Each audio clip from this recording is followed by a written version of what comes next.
Another 5-minute mystery.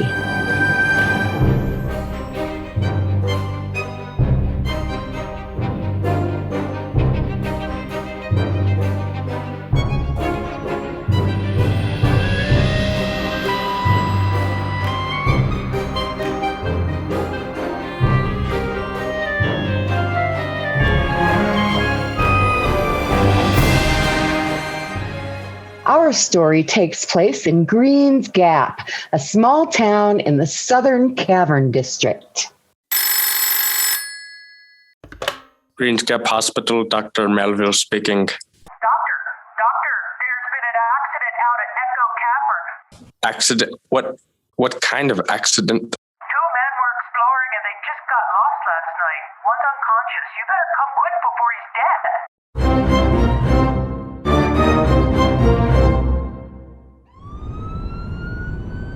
I hope you know how to get out to Echo Cavern, Lem.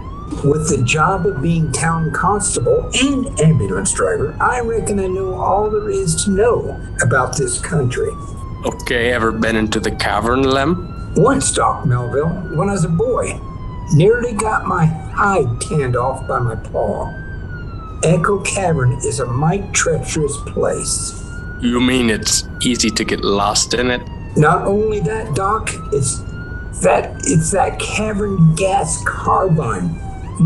Something... You mean carbon dioxide? Yes, that's it. All of a sudden, you run into some of that stuff, and before you know it, bing, you're out. And still people seem to be exploring there? More fools to be. I wouldn't go in them caverns, at least till I was not without a dog. A dog? What for? Well, if a dog keels over, then you know the gas is collecting. I'm afraid, Mr. Gaddy, your friend is dead. Poor Patsy. It was from the gas, wasn't it, Doc? That's what it looks like to me. Why did you go in that cavern anyway? Patsy asked me to. He never seen a cave before. How far did you go in? Well, it didn't seem very far, but all of a sudden, we lost our way. Where was that? Well, how do I know whereabouts? If we was lost, we tried to trace our way back, but it wasn't no use. Patsy started to get scared. It's kind of funny to see a big guy like that get scared. Yes, he is a rather big fellow, isn't he? Yeah, 6'4". The mob used to call us Mutt and Jeff. And then what happened? Well, I was a little scared myself, but we stuck together. You know, walking in the dark with only my flash from the car. All of a sudden, Pat's keeled over. From the gas? Yeah, that's what I figured. His head hit on a rock, and I guess that just about finished him off. I suppose you reckon yourself pretty lucky, mister. Yeah, sure. I figure it's 'cause I'm only 5'3" that I got out of there alive. The gas must have been just about a foot over my head. Yeah. And what do you think about that, Doc Melville? I think you better arrest Mr. Gaddy for the murder of his friend Patsy. What was the flaw in Gaddy's story? Do you know it? In a moment, we'll hear from Lem and Dr. Melville.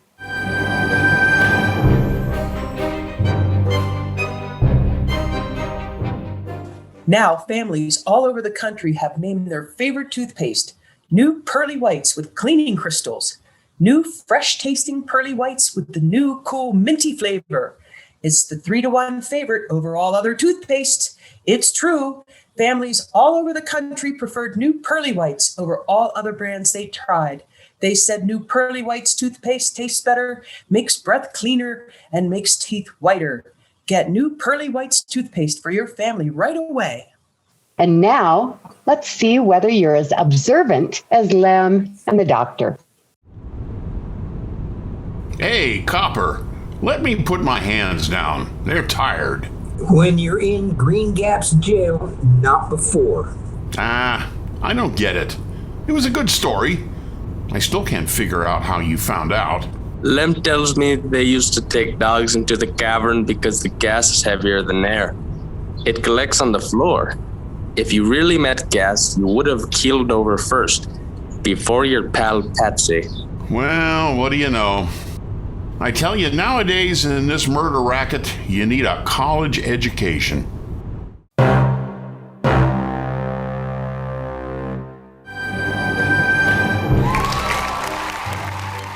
Hey, ladies and gentlemen, Happy New Year 2022.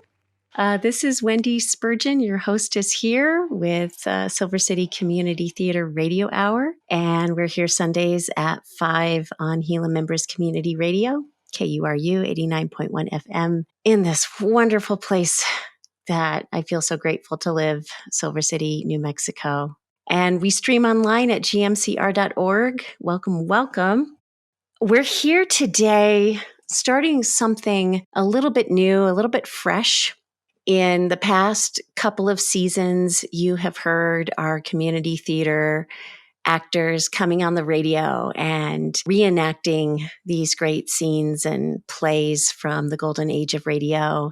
And there's been so much creativity and joy in that process, particularly since we've been shut down and we haven't been able to get up onto the stage and do the live theater that's so exciting. And we haven't been able to connect with you as audiences in that live setting. So we're so super grateful for Gila Members Community Radio for offering us this virtual stage to come together and to work on our craft and to entertain and educate and enrich the community of Silver City and Grant County and beyond.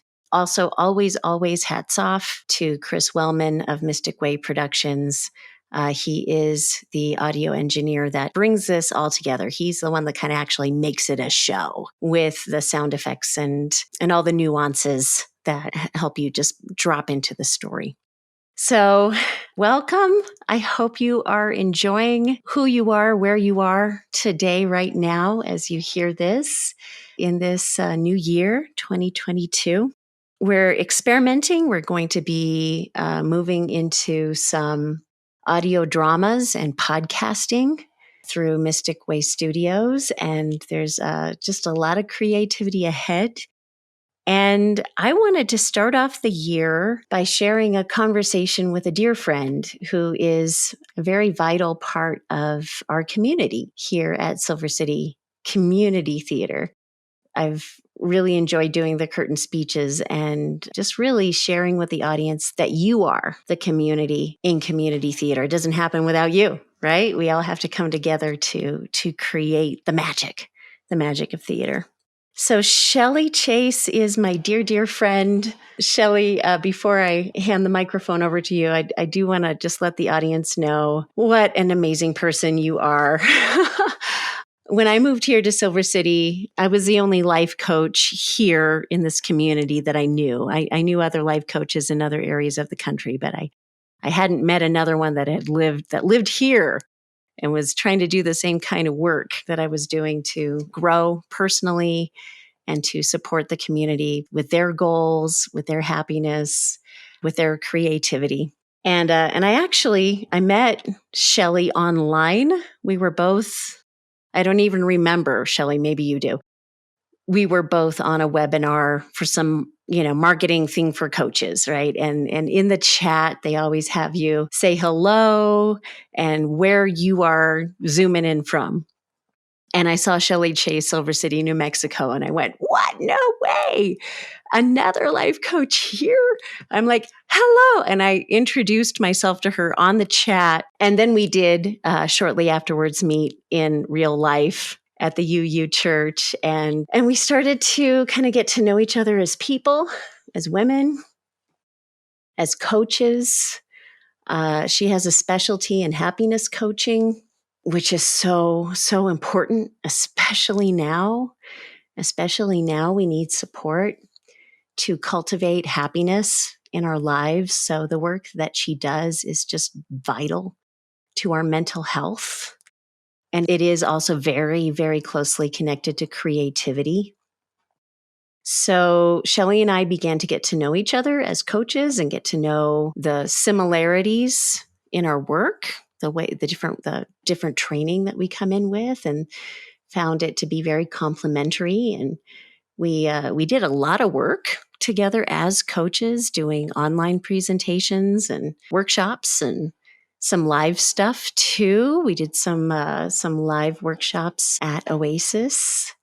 And then Chellee started to dip her toes into the theater waters, which I thought was very, very exciting because I have that background in theater.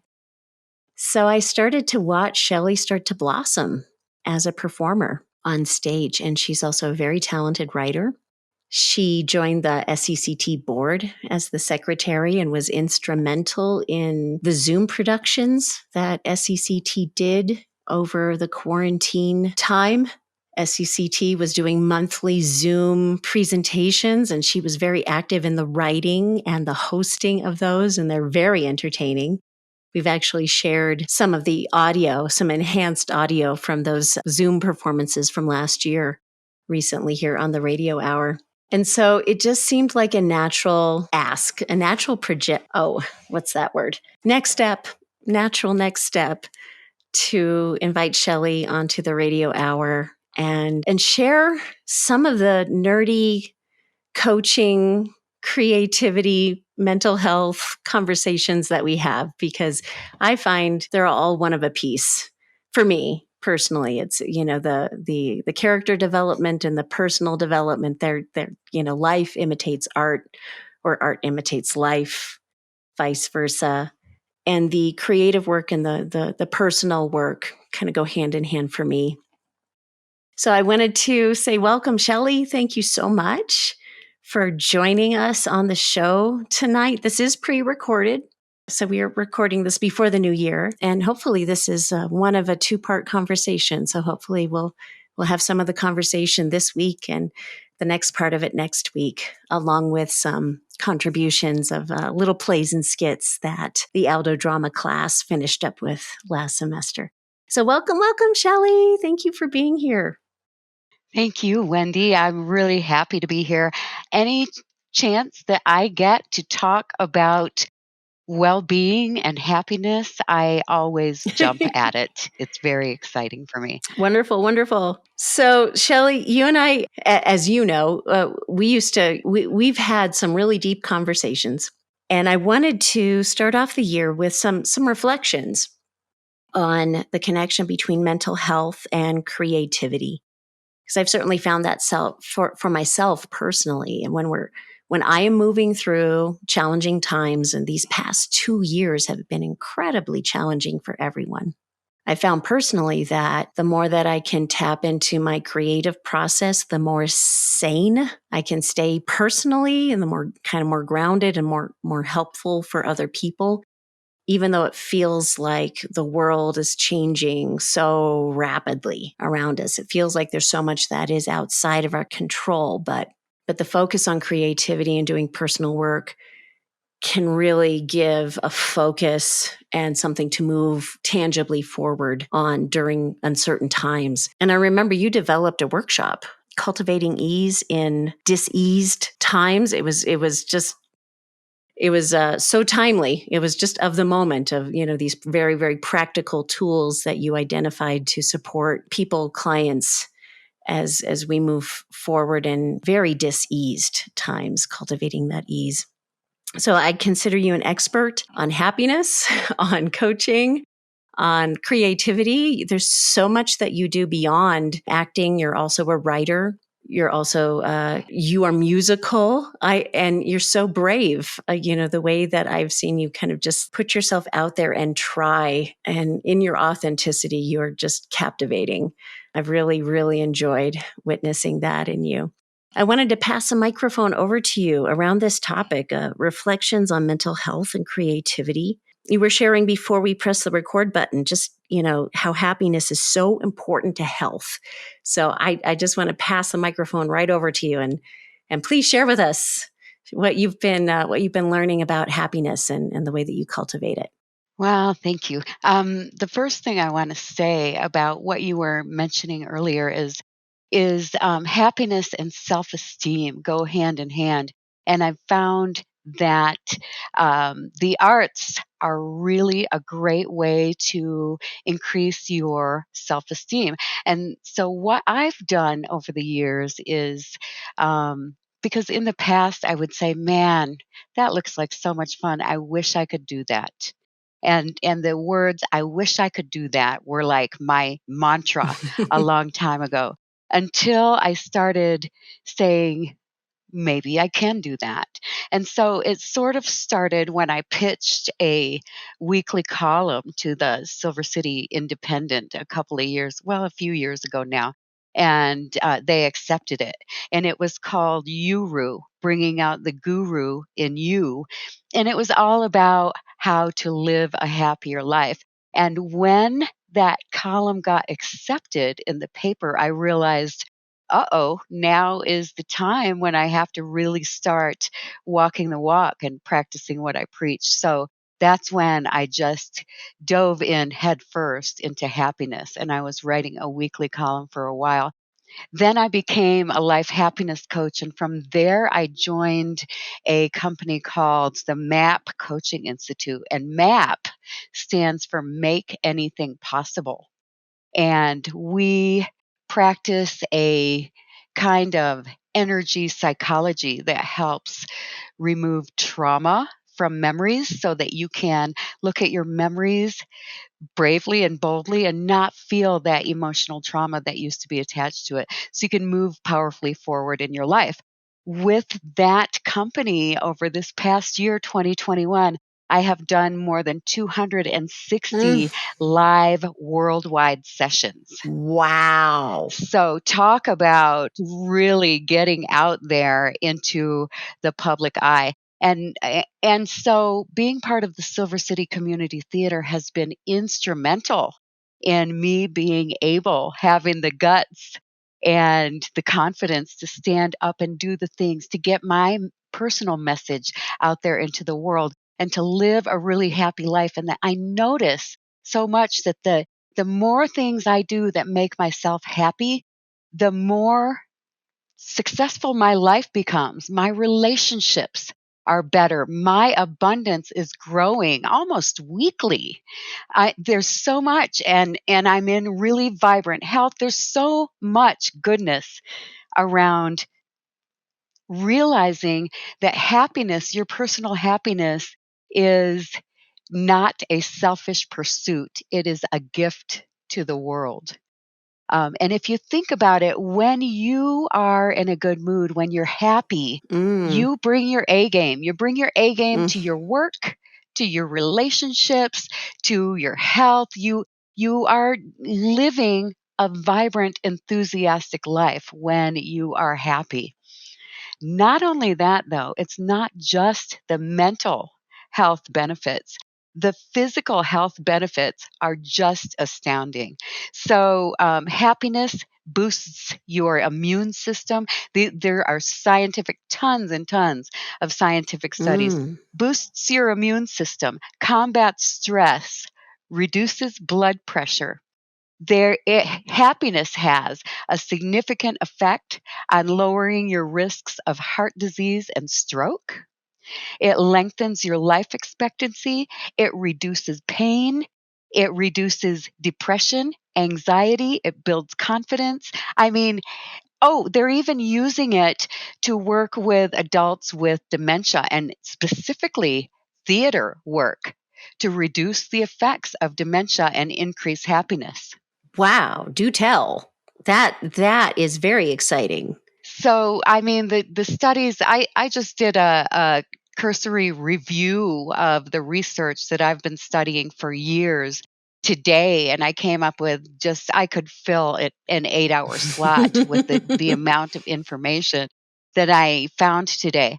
But for instance, one study shows that senior citizens that report being happy take 50% fewer drugs. Oh my gosh. I mean, yeah, so there's so much, whether you are young or old, there's so much benefit from choosing to live a happier life. And there are practices that you can do to make that happen. And we'll talk about those. Oh, yeah. But the other thing is that I came across some organizations, mostly in other countries, funny, but maybe with our exploration of the topic, maybe it can start happening here. But there are grant-funded organizations, theater organizations in other countries that are making the link between theater and mental health. And so they're finding that it promotes positive mental health and social inclusion. Mm. And one of the things about happiness is that people with a strong social network live longer and are much, much healthier than those that don't have a social network. And so joining in a community theater group, even going to community theater shows, improves your health and your social connections. There's just so many benefits. It's really, really exciting to see how what we're doing with Silver City Community Theater, we do it because it's super fun. And one of the reasons I do it is because personally, excuse my language, but it makes me feel like a badass to be able to get up there on stage, Uh-huh. right? Yeah. And perform, because people are so afraid to do that. So it builds your self-esteem and it's super fun. But also I've made lifelong friendships. I've gotten other members of my family into it. I mean, it's just improved my life in every single area that I can think of. Wow. It is so wonderful to hear that reflection. That's been my experience, like my lifelong experience with theater. And I can say, as a kid, as a theater kid, it was one of the things that I look to as something that kind of kept me from spiraling into the darkness.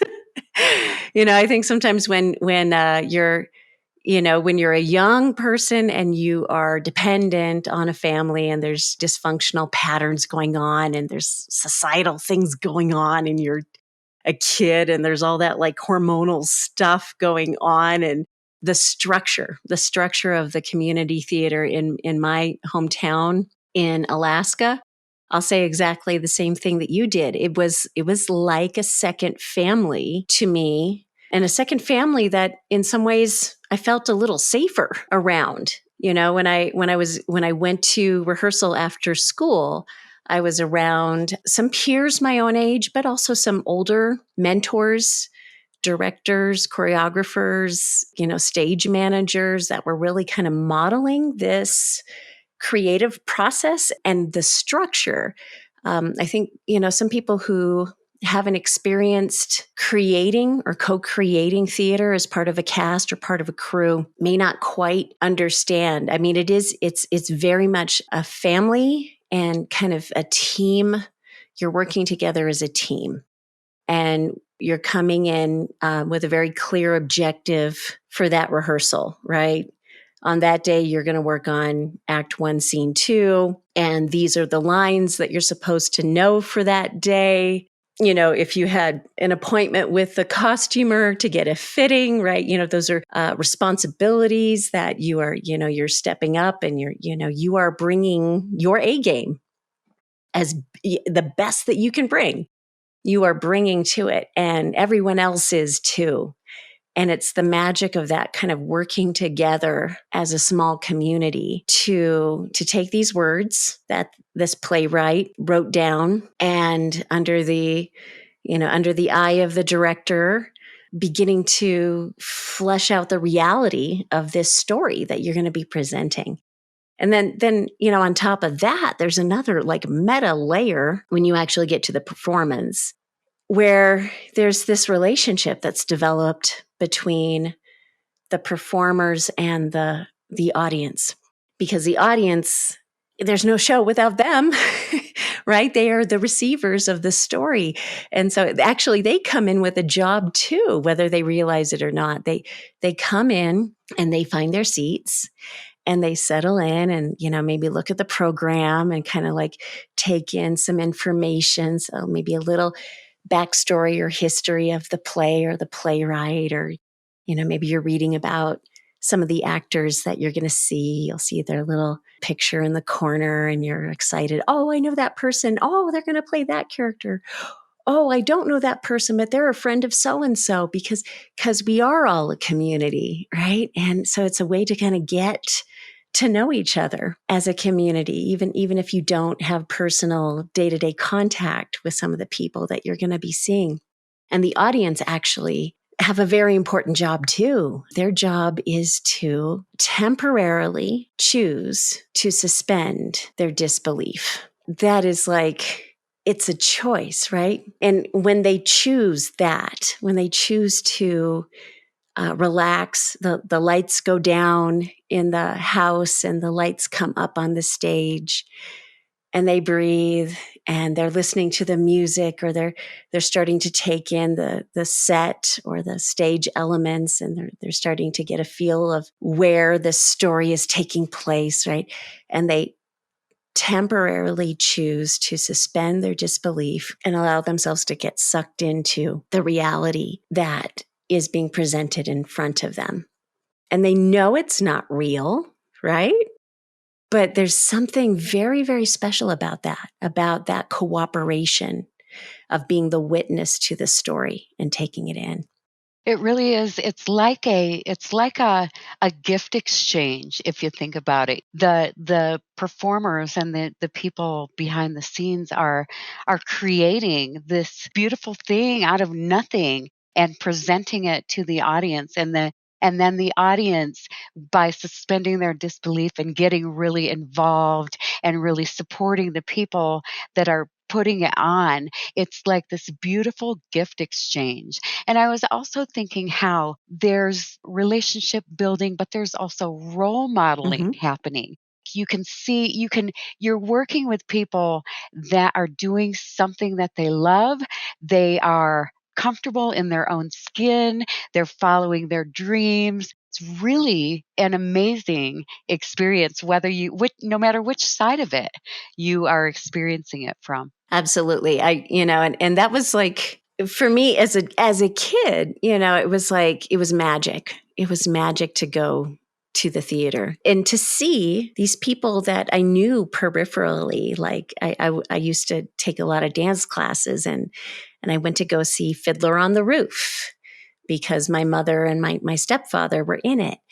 But I knew some of the people who were performing. I knew them as people. And my dance teacher, Cindy, was playing Hodel, and she was pretending to be in love with this other person that, in my little kid brain, I knew they're just pretending. But I loved that they were pretending. I loved that they were acting out this story and this character, and that they were really giving it their all. And that I could suspend my disbelief and I could get drawn into this love story that was unfolding in Fiddler on the Roof. And we connect, we identify with the different characters that we see on stage, and vicariously get to experience the feelings that they're feeling. I'm a little biased. I really, really love musicals. And there's something... Music is so powerful in kind of transporting us into our feelings, into our emotions, into other realms, and dance to the spectacle of it. So in some ways, there's a lot of spectacle to the live theater experience. And I've noticed conversely in radio theater, as we've been producing these radio plays, the writing has to allow you to open up and relax the imagination to take in the reality, because we're missing the visual. So it's all very auditory. And so the Foley work from the old days and engineering, the audio engineering that happens now in our radio show and in audio drama podcasting to create that reality is also very transporting. So I'm finding that, well, personally, in these past 2 years, there's been this journey, right? I remember feeling a slight panic when the order came down to shut things down. and we were in the middle of rehearsing for Godspell. Yeah, that was so fun. We were rehearsing like 3 or 4 times a week for Godspell, and we were building a new family in those rehearsals. It was beautiful. It was so much fun.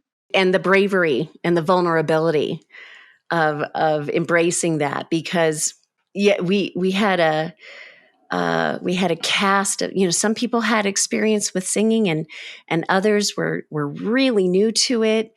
And we were going to put together not the entire show, but kind of a review of the show and present it over Holy Week at some churches in the same model that we had done Jesus Christ Superstar a couple of years before. And we were just starting to kind of get our momentum with that.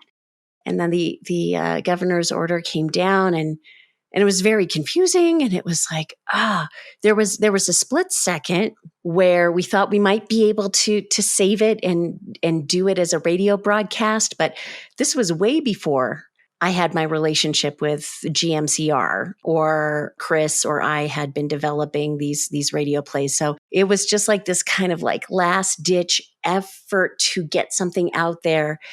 And then the radio station also had to put up some boundaries and only have, so many people in the studio at a time, for all those safety reasons. And so, it was like, okay, so there's a moment of acceptance, right? This is the what so. These are the circumstances that are outside of our control. And we could, you have a couple of choices, right? You could embrace you could kind of spiral down. You could get depressed about that, and woe is me, and I don't get to do my show, and rah, rah, rah, and there's all those legitimate feelings. And on the other side, there's the question, but what can we do? What is possible? How do we keep moving forward in spite of these circumstances beyond our control? And that takes some support from your community of creators, whether that's community theater or your art club or your writing group, or because creativity takes so many forms. But focusing in on, so here's where what we can't do, what is still available for us to try. Because I know for myself, I needed it. I needed to continue to find some way to continue to feed my creativity and stay positive and keep working on my happiness so that I could stay healthy and also stay in contribution. Because there's a lot of people in our community that really, need to be able to see an example, just like you said, that role modeling of people who show up and keep trying, who keep moving forward, who keep developing. So it's been a really interesting couple of years, and I applaud time and again the innovation of Silver City Community Theater as they were putting themselves out there in Zoom productions, live Zoom productions. I mean, that is badass. That was totally badass, because live theater in a theater in front of people, that's scary enough, right? Bad things, not bad things, but unexpected things can happen, right? Props can break. People can forget their lines or forget their entrances. And, so there's unexpected things that can happen. The power can go out. I've had that happen. There's just things that can happen. Stuff happens in live theater, right? And you have to just in the moment, ground yourself and make a choice of how you're going to move forward in that moment. And in live Zoom, there's just other factors that are just you just can't do anything, right? If your signal goes out, if you freeze up or your partner freezes up, right? That's a level of badassery that is above and beyond. And I was watching them. I wasn't acting in them. I kind of supported behind the screen for some of them. you were on there live, in all of your joyousness and all of your energy and your humor. You've done some just really refreshingly entertaining stuff for our community on those live Zoom productions. And because they were recorded, we've been able to transform them into some radio presentations over the past couple of months. But I just really, I'm a little bit starstruck about that. I wanted to say that. And then, we've, in this past year, since March of 2021, we've been doing the weekly radio plays, which are not live. They are recorded. One of the really fun things about that has been that we can do a lot of them and we don't have to be memorized. We don't have to be on camera. We don't have to be perfect.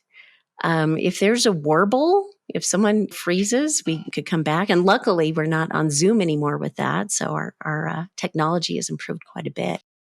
But it's been such a powerful practice for me as an artist, as a producer, as an actor, as an organizer, to kind of continue to move community theater forward in some unhelpful times for live theater, for lack of a better word. So I'd be interested to hear what comes up for you as we reflect on this progression of, how we've continued to move forward, how you've continued to move forward as an artist. And yeah, I'd just love to kind of pass it back to you and kind of get some more reflections, because there's some powerful, powerful lessons that have come out of this time. So, one thing is I love doing shows for the radio. I love being able to finish my workday and not have to jump up and run out the door and get somewhere in order to have a performance. I love being able to do it right from the comfort of my own desk. And for anyone that has been one of those people that says, man, I wish I could do that, doing stuff for the radio is the perfect thing, because like you just said, Wendy, you don't have to be on camera. You don't have to memorize. You don't have to be perfect, because you can redo it and redo it. I mean, it's easy, it's fun, and it gets you out there. It gets you involved. It gets you active. And the changes that come from that in all areas of your life are just amazing. Just from doing something as simple as an old time radio play for Kuru. It's really, really fun. The other thing I want to say too is that another thing that we didn't talk about regarding theater and mental health, theater actually promotes political change. There are studies that show that involvement in community theater raises empathy and pro-social behavior. It makes changes in things like racial discrimination. It makes people want to be involved in the community, to donate to charities.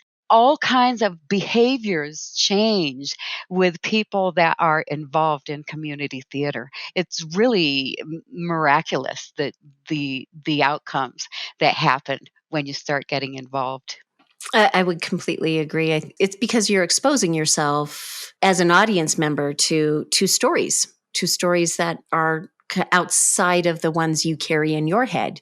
And you develop empathy for different types of characters, because you get to vicariously feel their feelings. You vicariously get to choose to put yourself in their shoes for 10 or 15 minutes and go, oh, wow, you have like a whole new understanding and awareness of your community and all the beautiful, complex, different types of people that are part of your community. And I really, I want to emphasize that community is this extended family. So the more you can open yourself up to those you might have previously considered other, different, it's that being able to relax and let go of your fears or judgments or misperceptions. We're so I think sometimes, we're sponges when we're little kids, and those that we spend the most time around, we really absorb so many of their judgments and thoughts and beliefs about the world and the way it is or isn't or should or shouldn't be. And when you can expose yourself to other perspectives in a safe and entertaining and enlightening, educational way, right? It helps you open up and stretch your empathy for others and see yourself and be able to put yourself in other people's shoes. And yes, tying back into mental health, I wanted to share, I was so fortunate when I was in my late 30s and 40s, early 40s, to work with a group in Portland and be introduced to this form of improv called Playback Theater, which is this cousin of drama therapy. It's a form of improv theater. It is a form of theater where if you were to go to a show, you'd be in the audience and there would be someone who is the MC, and they're called the conductor, and they would greet you and introduce themselves and introduce the cast and would warm you up and would get you talking about two different perspectives on something that is present in your community and, speak some things out loud. And you would start to see the actors and the musicians on stage begin to play these things, these stories, these thoughts, these perspectives back on the spot spontaneously. And then eventually the MC would call for a volunteer in the audience to come up and sit next to them on the stage and share a personal story from their life. It takes a little while to get there, right? The audience has to relax and warm up and feel safe. And then they would come up and share a story. And then the actors and the musicians would play the story back spontaneously, like on the spot. Improv theater. Your musicians would be doing an improv soundtrack to go with the scene that's developing. And your story might be played back as a soap opera or a Western or a newscast, or there might be shifts in time, some time machine where you go back into the past and then you go back to the future with a lesson learned. And it's just a way for the teller of the story and the audience to receive a different take on the story, a different perspective, and have just like a slight shift. And then you would notice that there would be themes that would develop as the evening moves on. So someone comes up and tells a story about when they were a kid and they lost their shoes and they got in trouble with their grandma. And then there was some magical help that arrived and they learned a lesson.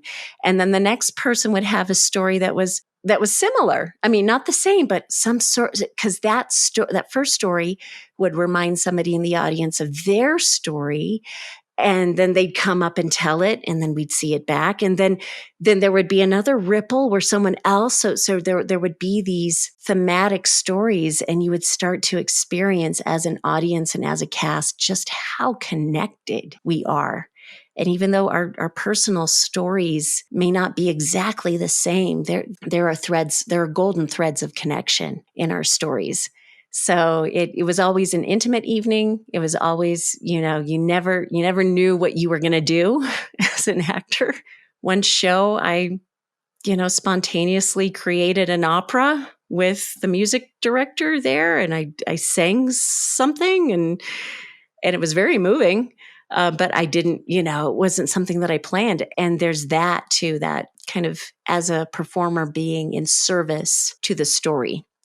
Getting out of your own head, getting out of your own ego, getting out of that witness, that critic, that my critic could have been watching me and said, oh, that sounds terrible. And then I would have shut down, right? And I wouldn't have been in service to the story. And so there's these skills that you can develop where that you really open up to greater service through the gift of who you are, through your unique voice, through your unique perspective and talents and gifts. So, here's something, Chellee. Go ahead. Yeah, I know we were talking yesterday about the vulnerability of putting yourself out there, and allowing it to not be perfect. And I wanted to pass it back over to you. Oh, well, that's a good one. Part of cultivating happiness and self-esteem is definitely allowing yourself to not be perfect, to make mistakes, to not be perfect, to not even be good at all, to just be awful at whatever it is. Because if you think about it, every skill that we have, we didn't start out with any skills. When we were born, we knew nothing, and we developed skill over time and practice. And some of that sort of gets maybe programmed or embarrassed or shamed or beaten out of us, as we Yeah. grow up. It's easier to be invisible, but it's not really. It's not really easier to be invisible. It's easier.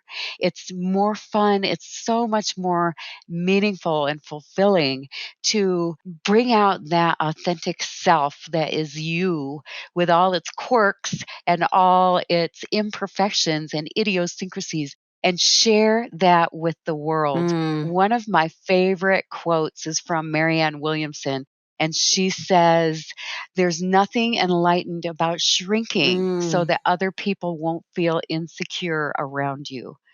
And that our playing small doesn't serve the world. Being ourselves and putting ourselves out there and daring to just share and laugh at ourselves and just be together, we can find out that there's so much more similarities than differences between us. There's so much that we have to offer each other. There's so much opportunity for deep connection. I mean, it's really, the whole thing is such a beautiful experience. So well said. And I love, love, love that quote that you're referring to from Marianne Williamson. And it's a revolutionary perspective in a way, because when we hear it, well, when I heard it, I'm like, oh, that resonates on such a deep level as the truth, that we're not here to shrink. That's not why we're here. We're not here to make ourselves small so that others feel better about themselves. And it's counter to the programming that we receive, mostly, I think, from advertisers. I think that's my theory anyway, right? How do you sell toothpaste? You make the woman feel insecure. And how do you do that? You really zoom in on her negative, fearful thoughts about herself. And most of us have very, very similar shadow beliefs about ourselves, that we're not good enough, we're not this enough, that enough, whatever enough. And the practice of being in our creativity and the practice of taking those creative risks just to see what's going to happen, right? To give ourselves permission to be who we are fully and authentically, good, bad, right, or wrong, is so liberating in the doing of it, in the practicing of it, in demonstrating that in front of others, putting ourselves out in those risky ways to fall down, and then demonstrate how you get back up again and keep going, right? That happens in theater all the time. Someone just has a complete mind fart. They just can't remember their line. And you can see it, right? What the act, it on stage, I can see, if my scene partner, I can see it in their eyes. And if I'm grounded and if I'm focused and I'm relaxed, then I can think of something to say to prompt them, to help them to get to their next line. Or I can say my next line, and then we'll just keep going, right? Without making a big production of the failure, right? It's just, this is how we stretch. I remember when that happened during Scrooge and Dickens, Yeah. I just completely lost my place. And I was like a deer in the headlights. And I was so far away from remembering that line. It was, time stood still. It Yeah. was just It felt like terrifying. forever. And then my scene partner said something that reminded me. And it was just so easy to just get back on track again. Yeah, and it's an experience you can't even imagine the feeling of what it's like unless you really experience it. It was so empowering to realize, wow, there was a huge, well, not huge, but there was a live audience there, all looking at me, waiting for me, and I didn't know what to do, and I didn't die, Right. and You I didn't didn't die. melt, and I didn't spontaneously combust, you know what I Yeah. mean? It was yeah. And you weren't alone, right? You had somebody there who had the same goal as you, which was to share the story. And if the tables were turned, you would have helped your scene partner out, right? And that is something just so precious. That is such a special way to relate to others in that experience and on stage and in front of an audience, right? And that's the thing too. The audience is always rooting for you. The audience always wants you to succeed. They are just there to take in the story, and they don't really care how you tell it or if there's a pause. They're right there with you, right? You've got them. Because we've come into this together as a community. It's not just a community of actors; it's the community of actors with the audience, and that very, very special. Each show is fresh; it's organic because the energy in the room has a slightly different makeup depending on who the audience is that day, or where you're at that day, or where your scene partners are at that day, right? It's never going to be exactly the same. It's going to be a fresh creation. And when you're in the moment, I think we should have conversations like this all the time, Chellee, about coaching, about happiness, about creativity, about theater. I wanted to save some time to ask, what are our wishes for 2022? And what are some personal practices and inspirations that you can share with our radio audience before we bring this particular conversation to a close, knowing there's going to be many more? Well, that's great. So my biggest wish for 2022 is that more people will choose to make happiness a priority in their lives, because happy people help. Mm, Happy people make a positive difference in the world.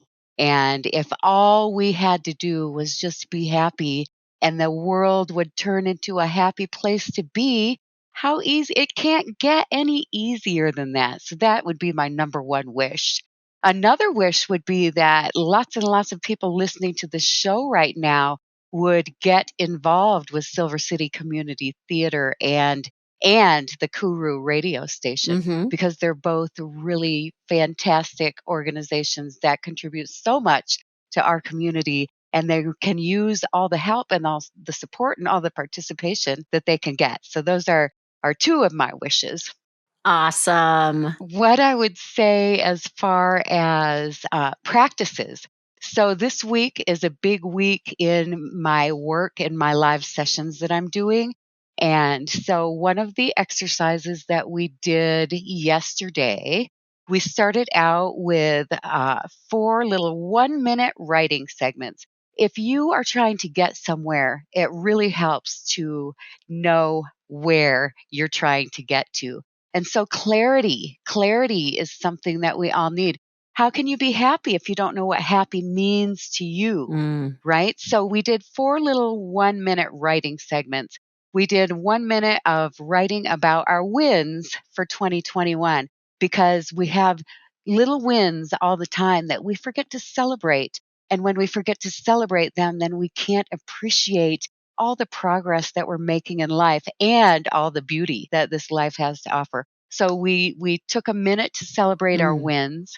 We took a minute to write about what we are determined to release in the new year, to just mm, let go, let dissolve into the past.